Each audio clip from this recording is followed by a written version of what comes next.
Hello दोस्त, आपको स्वागत है हमारे यूट्यूब चैनल में। आज हम बात करेंगे Bihar SSC most important question, जिसमें हम आपको जीके जीएस का वेरी इंपॉर्टेंट क्वेश्चन लेके आए हैं। तो चलिए शुरू करते हैं, बिना टाइम गवाए स्टार्ट करते हैं। भारत की सबसे बड़ी खारे पानी की झील है, इसका आंसर हो जाएगा चिल्का।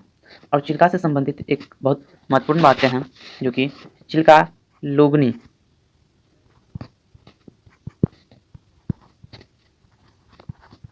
झील का उदाहरण है। चिल्का जो है लुगनी झील का एक उदाहरण है। चलिए फिर नेक्स्ट क्वेश्चन पे बात करते हैं।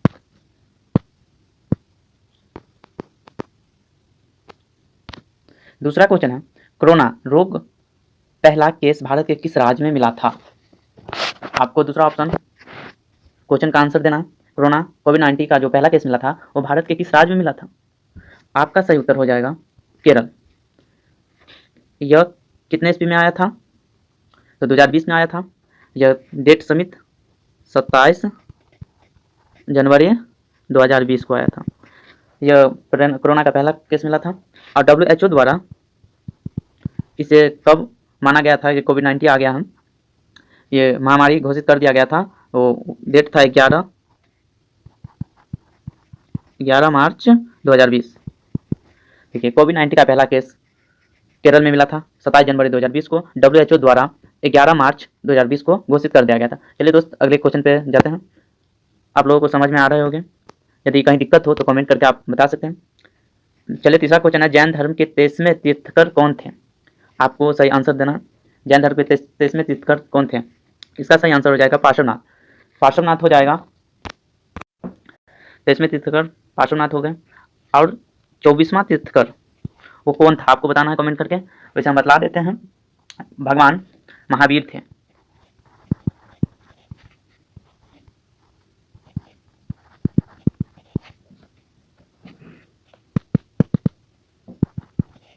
भगवान महावीर जाने जाते हैं 24वें तीर्थकर के रूप में। जैन धर्म के कुल 24 तीर्थकर थे, जिसमें 24 तीर्थकर के रूप में भगवान महावीर जाने जाते हैं। तो इसमें तीर्थकर के रूप में पार्श्वनाथ जाने जाते हैं। तो चलिए फिर अगला क्वेश्चन की ओर चलते हैं। पंजाब में भूमि क्षति का प्रमुख कारण है। आपका पहला ऑप्शन है अतिचरण, गहन कृषि, अति सिंचाई, नवीनीकरण। आपको सही उत्तर कमेंट करके बताना है। इसका सही उत्तर हो जाएगा अति सिंचाई, जो कि पंजाब में बहुत सिंचाई होती है और इससे भूमि की क्षति होती है। ठीक, और इसका पंजाब को 5 नदियों का प्रदेश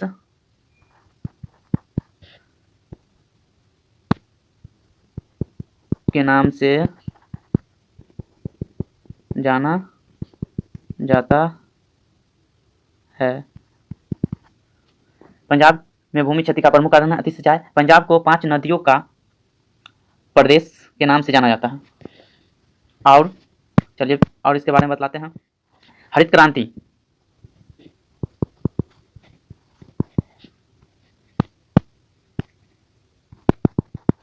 हरित क्रांति का सबसे ज़्यादा लाभ उठाने वाले राज्यों में पंजाब तथा हरियाणा का नाम आता है। हरित क्रांति का सबसे ज़्यादा लाभ उठाने वाला राज्य में पंजाब और हरियाणा का नाम आता है। पंजाब में भूमि क्षति का अति सिंचाई हो जाएगा इसका आंसर। फिर नेक्स्ट क्वेश्चन की ओर चलते हैं। राजा रवि वर्मा कौन थे?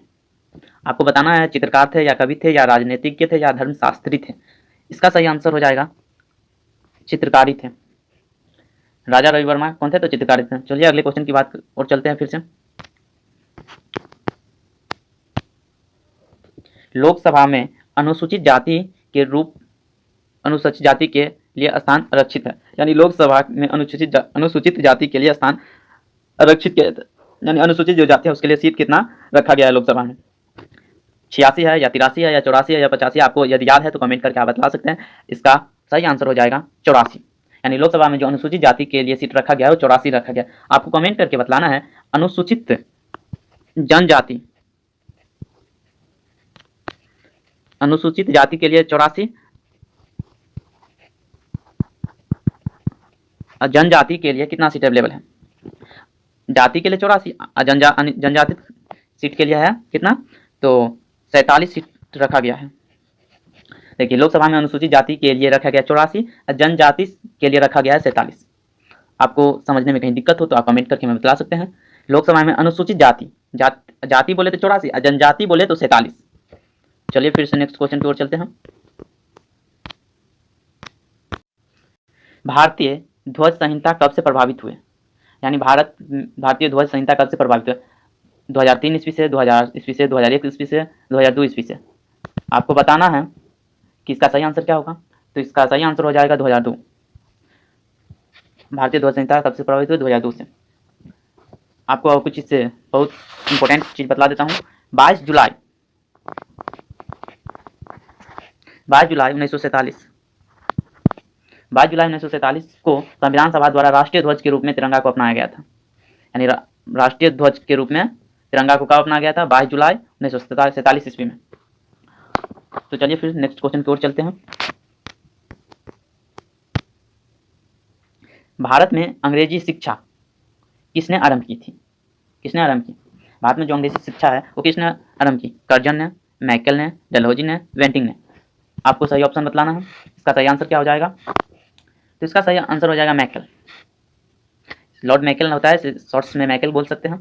इससे और रिलेटेड चीज बतलाते हैं, जिसमें होता है हंटर आयोग, Hunter commission.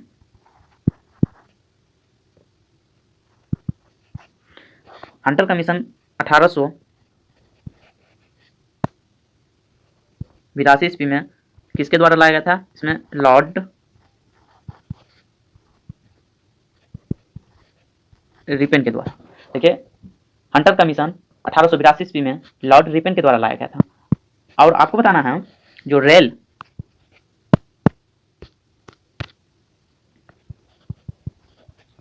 Commission, rail commission 1902 ईस्वी में, रेल कमीशन 1902 ईस्वी में लाया था लॉर्ड कर्जन के द्वारा। रेल कमीशन 1902 ईस्वी में लॉर्ड कर्जन के द्वारा लाया गया था। और सेंट्रल कमीशन,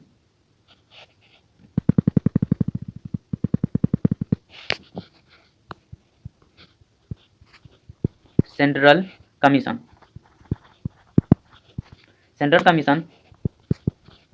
1917 में किसके द्वारा लाया गया था,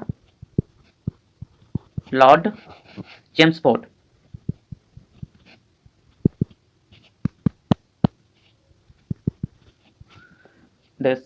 सेंट्रल कमीशन 1917 ईस्वी में लॉर्ड चेम्सफोर्ड के द्वारा लाया गया था। आपको फिर से बता देता हूँ जो भारत में अंग्रेजी शिक्षा किसने आरंभ की थी, तो लॉर्ड मैकल ने की थी। हंटर कमीशन 1882 ईस्वी में लॉर्ड रिपेन के द्वारा लाया गया था। रेल कमीशन 1902 में लॉर्ड कर्जन के द्वारा लाया गया था। सेंट्रल कमीशन 1917 में लॉर्ड चेम्सफोर्ड के द्वारा लाया गया था। तो चलिए फिर से नेक्स्ट क्वेश्चन की ओर चलते हैं। निम्नलिखित में से कौन से उद्योग सूर्योदय उद्योग कहा जाता है। नीचे ऑप्शन बतलाया गया है, लौह और इस्पात, सूती वस्त्र, सूचना प्रौद्योगिक, चाय और कॉफी। आपको सही ऑप्शन बतलाना है।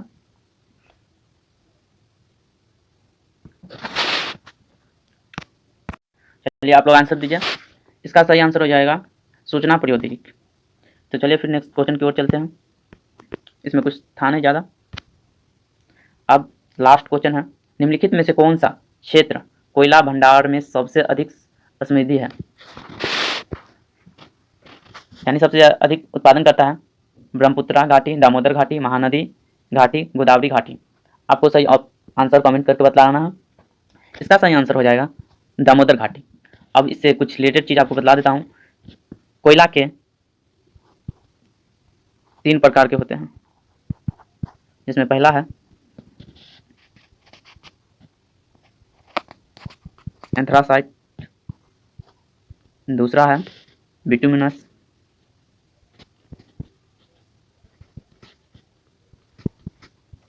तीसरा है लिंगानाइट। आपको बताना है भारत में सबसे ज़्यादा कौन सा कोयला पाया जाता है, एंथ्रासाइट, बिटुमिनस या लिंगानाइट्स। तो मैं बता दूं आपको, भारत में सबसे ज़्यादा बिटुमिनस पाया जाता है। बिटुमिनस यह भारत में सबसे ज़्यादा है, भारत में सबसे ज़्यादा पाया जाता है। और आपको बताना है पूरे भारत में पूरे विश्व में सबसे ज़्यादा कोयला कौन सा देश उत्पादन करता है। ये क्वेश्चन का जो आंसर होगा वो कमेंट करके आपको बताना है। तो आई होप आप लोगों को अच्छा लगा वीडियो। यदि आप लोगों को कोई दिक्कत हुआ हो समझने में तो आप हमें कमेंट करके बता सकते हैं। तब तक के लिए जय हिंद, जय भारत। मिलते हैं फिर से नेक्स्ट वीडियो में।